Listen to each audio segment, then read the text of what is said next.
Good morning dear student.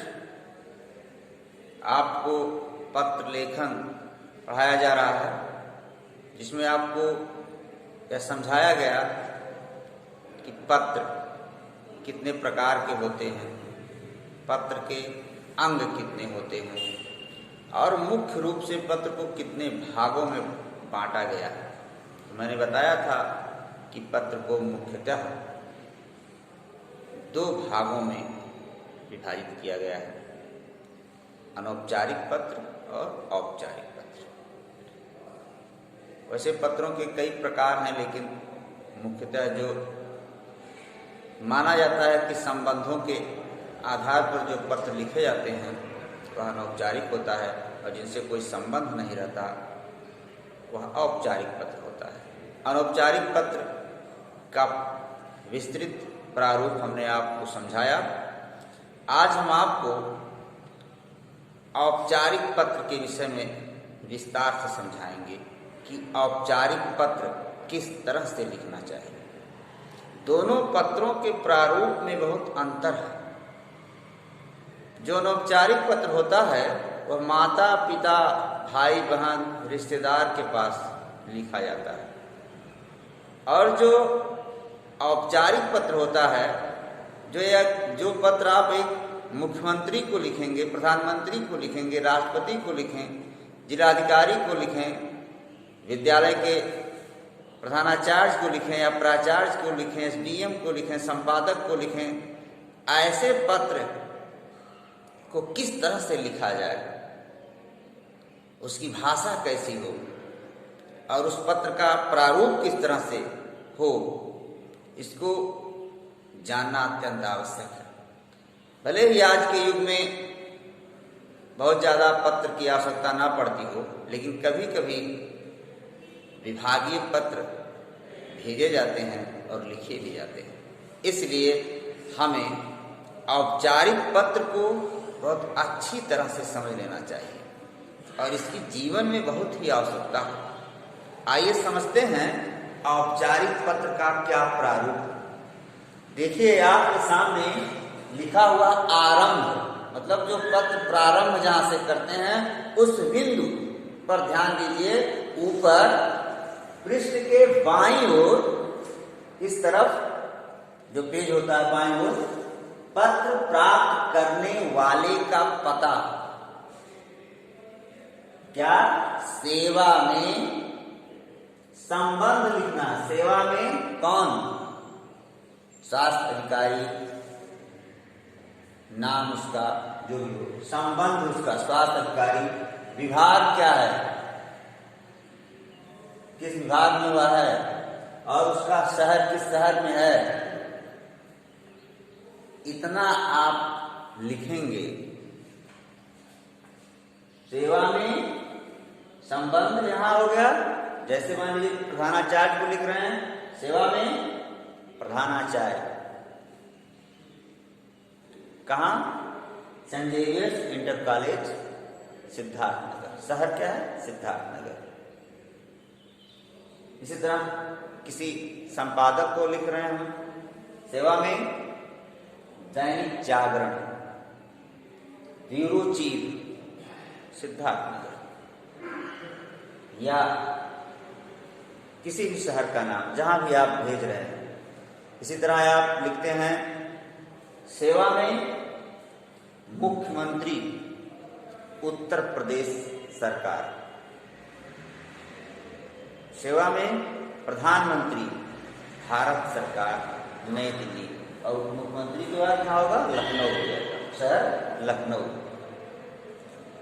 जहां उनका office होता है, जहां कार्यालय होता है। फिर आगे विषय, विषय बहुत संक्षिप्त, एक लाइन, कम शब्दों में विषय। यदि आप चाहे प्रधानाचार्य को किस लिए लिख रहे हैं, या मुख्यमंत्री को, जिलाधिकारी को, स्वास्थ्य अधिकारी को, या किसी भी अधिकारी को जो पत्र आप लिख रहे हैं वह किस लिए लिख रहे हैं, क्या समस्या है। मान लीजिए आपके पास, आप एक विद्यार्थी हैं, प्रधानाचार्य को आपको लिखने के लिए कहा गया और इसमें बताया गया कि आप प्रधानाचार्य को यह बताएं कि आप एक गरीब घर से हैं और कक्षा में आप पढ़ने में प्रथम आते हैं तो आपको जो विषय लिखा जाएगा वो बहुत ही संक्षिप्त होगा कि अत्यंत दयनीय स्थिति के कारण परीक्षा बाधित हो रही, या इसके बाद यहाँ लिखते हैं आप संबोधन। संबोधन में क्या, मान्यवर, महोदय या माननीय, किसी नेता, सांसद, विधायक, मुख्यमंत्री क्या लिखेंगे, माननीय। प्रधानाचार्य को क्या लिखेंगे, मान्यवर।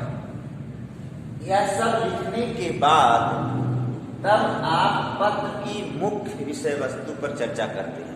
मुख्य विषय वस्तु जिसलिए आप पत्र लिख रहे हैं, आपको इसके बाद में जब मुख्य विषय वस्तु की चर्चा करेंगे, भाषा अत्यंत सरल, सहज हो, सुबोध हो। और यहाँ देखिए तीसरा बिंदु है पत्र का अंत, इसके बाद में हो जाता है। जैसे पत्र का अंत यहाँ लिखा है धन्यवाद, धन्यवाद भी लिख सकते हैं, धन्यवाद। फिर आप लिखते हैं भवदीय या प्रार्थी या कोई विद्यार्थी का लिखते हैं आज्ञाकारी शिष्य, आपका आज्ञाकारी शिष्य। इसके बाद में नाम, पता, दिनांक। तो यदि आप परीक्षा में लिखेंगे तो यह सब आवासा हो जाता है, ना कि धन्यवाद, प्रार्थी, आवासा। क्योंकि इस तरह के पत्र आप व्यवहारिक जीवन में ही प्रयोग करते हैं। और इसके बाद में पता लिखते हैं, फिर यहाँ लिखा है दिनांक, लास्ट में, अंत में क्या लिखते हैं आप, दिनांक। तो इस तरह से आप औपचारिक पत्र का प्रारूप समझ चुके हैं। और सबसे महत्वपूर्ण है ये आरंभ और अंत। किसी भी पत्र में यहाँ जो आपको प्रारंभ करना है और जो अंत करना है, यह विशेष ध्यान रखिए। सेवा में संबंध किससे क्या है, विभाग और शहर, और फिर विषय। विषय अवश्य होना चाहिए और विषय बहुत ही संक्षिप्त होना चाहिए। बहुत से पत्र संपादक को लिखे जाते हैं कि आपके नगर में गंदगी है, इस पर आप ध्यान आकृष्ट कराते हुए पत्र लिखिए।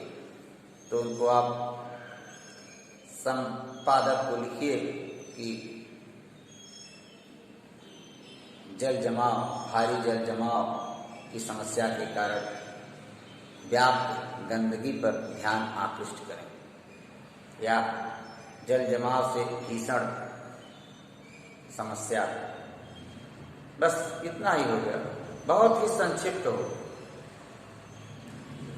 इस तरह से विषय का चयन करिए कि बहुत 2, 3, 4 शब्दों में वो आपका हो, ताकि पत्र पढ़ने की पूरी आवश्यकता ना हो। वह समझ जाए पत्र पढ़ने वाला कि आपने जो पत्र लिखा है वह किस लिए लिखा है। इसलिए विषय वस्तु का होना आवश्यक है। मुख्यमंत्री को लिख रहे हैं आप, किस लिए लिख रहे हैं, किसी भ्रष्टाचार की तरफ आप इशारा कर रहे हैं, या अपनी व्यक्तिगत समस्या को लिख रहे हैं, इस भ्रष्टाचार की तरफ इशारा कर रहे हैं, कोई सामाजिक समस्या है, कहीं जो है समाज में कोई बुराई को समाप्त करना चाहते हैं, या आप अपनी मदद के लिए कुछ मांगना चाहते हैं, या कोई सुधार करना चाहते हैं देश में, किसी राज्य में, किसी शहर में, किसी राष्ट्र में, कहीं भी। इस तरह से आप पत्र जो लिखते हैं, तो इसलिए विषय वस्तु उसमें होना आवश्यक है। और जिस पर पत्र पढ़ने वाला पहली बार ध्यान उसी पर देता है कि किस लिए पत्र लिखा गया है, क्या कारण है। यदि पत्र लिखने का कारण सही है तो उस पर वह कार्यवाही करता है व्यक्ति, अन्यथा बहुत से पत्रों को पढ़ने के बाद कूड़ेदान में लोग फेंक देते हैं। इसलिए विषय कैसा होना चाहिए, बहुत आकर्षक भी होना चाहिए, सार्थक, आकर्षक भी कह सकते हैं, कि जिसे पढ़ने से लगे कि हाँ सही दिशा में पत्र लिखा जा रहा है। तो मैं यह व्यवहारिक जीवन की बात कर रहा हूँ, लेकिन आपको जो परीक्षा की दृष्टि से दिया जाता है वहाँ आपको तो विषय लिखना ही है, लेकिन और सब ये जो मुख्यतः सेवा में संबंध विभाग शहर आज लिखा गया है, यह सब अवश्य लिखा रहता है उसमें। फिर विषय संबोधन, मुख्य विषय वस्तु, धन्यवाद, और यहाँ अंत में अपना नाम नहीं लिखना है, केवल आवासा। जो बोर्ड परीक्षा में पूछा जाता है वहाँ नाम का उल्लेख नहीं होता है, केवल आवासा, आज्ञाकारी शिष्य, आवासा, दिनांक, शहर का नाम और दिनांक, बस इतना ही उल्लेख किया जाता है।